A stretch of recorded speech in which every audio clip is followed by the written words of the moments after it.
Hi കൂട്ടുകാരെ, എല്ലാവർക്കും സുഖമാണെന്ന് വിശ്വസിക്കുന്നു. ഇന്ന് ഞാനൊരു മാമ്പഴ പുളിശ്ശേരിയാണ് തയ്യാറാക്കാൻ പോകുന്നത്. അപ്പോൾ നിങ്ങൾ ഈ വീഡിയോ ആദ്യം മുതൽ അവസാനം വരെ സ്കിപ്പ് ചെയ്യാതെ കാണാം. ആദ്യമായിട്ടാണ് നിങ്ങൾ ഈ വീഡിയോ കാണുന്നതെങ്കിൽ പ്ലീസ് ഒന്ന് സബ്സ്ക്രൈബ് ചെയ്യാൻ മറക്കരുത്. ഒരു ബെല്ലൈക്കണും കൂടി ഒന്ന് പ്രസ് ചെയ്യണേ, എങ്കിൽ മാത്രമേ ഞാനിടുന്ന വീഡിയോകൾ നിങ്ങൾക്ക് കാണാൻ സാധിക്കുകയുള്ളൂ. അപ്പോൾ നമുക്കിനി വീഡിയോയിലേക്ക് പോകാം. ഇതിനായിട്ട് ഞാനിവിടെ നല്ല പഴുത്ത 2 മാങ്ങയാണ് എടുത്തിരിക്കുന്നത്.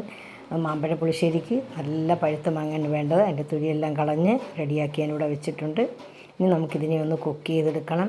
2 പച്ചമുളക്, അതുപോലെ തന്നെ കാശ്മീരി മുളക് പൊടിയാണ് ഞാനിവിടെ ചേർത്തിരിക്കുന്നത്. കാശ്മീരി മുളക് പൊടി ഇല്ലെങ്കിൽ എരിവുള്ള മുളക് പൊടിയാണെങ്കിൽ 1 മാത്രം പച്ചമുളക് ചേർത്താൽ മതി. ഇനി ഞാനിവിടെ തേങ്ങയാണ് എടുത്തിരിക്കുന്നത്. ഒരു കപ്പ് തേങ്ങയും 2 ചെറിയ ഉള്ളിയും ജീരകവും മഞ്ഞൾപ്പൊടിയും ചേർത്ത് ഇപ്പോൾ ഇത് നന്നായിട്ടൊന്ന് അരച്ചെടുക്കണം.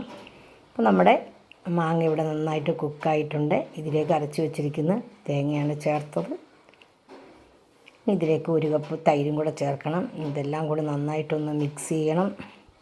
പിന്നെ ചെറുതായിട്ടൊന്ന് സൈഡിൽ കൂടി ഒരു ചെറിയ തിള വരാവൂ, ഒത്തിരി തിളച്ച് പോകരുത്.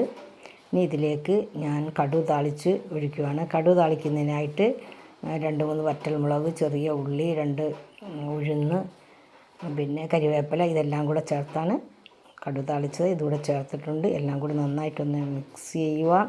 നമ്മുടെ സ്വാദിഷ്ടമായ മാമ്പഴ പുളിശ്ശേരി ഇവിടെ റെഡി ആയിട്ടുണ്ട്. വളരെ ടേസ്റ്റിയാണ്. എല്ലാവരും ഇതൊന്ന് തയ്യാറാക്കി നോക്കുക. എല്ലാവർക്കും അറിയാം, എങ്കിൽ തന്നെയും ഞാൻ പറഞ്ഞു വളരെ ടേസ്റ്റിയാണ്. എനിക്കാണെങ്കിൽ ഈ മാമ്പഴ പുളിശ്ശേരി വളരെ ഇഷ്ടമാണ്. അത്രയ്ക്ക് എനിക്ക് വേറെ അത് മാത്രം മതി ചോറ് കഴിക്കുന്നതിന്. വേറെ ഒന്നും എനിക്ക് ആവശ്യമില്ല. എല്ലാവർക്കും ഇത് ഇഷ്ടമാകും. കുട്ടികൾക്കും വലിയവർക്കും എല്ലാവർക്കും ഇഷ്ടമാകുമെന്നാണ് എൻ്റെ വിശ്വാസം. ഇഷ്ടമായെങ്കിൽ ലൈക്ക് ചെയ്യാനും ഷെയർ ചെയ്യാനും സബ്സ്ക്രൈബ് ചെയ്യാനും മറക്കരുത്. നിങ്ങളുടെ ഫ്രണ്ട്സിനും റിലേറ്റീവ്സിനും ഒന്ന് ഷെയർ ചെയ്യുക. നിങ്ങളുടെ വിലയേറിയ ഫീഡ്ബാക്ക് അറിയിക്കുക. Thanks for watching.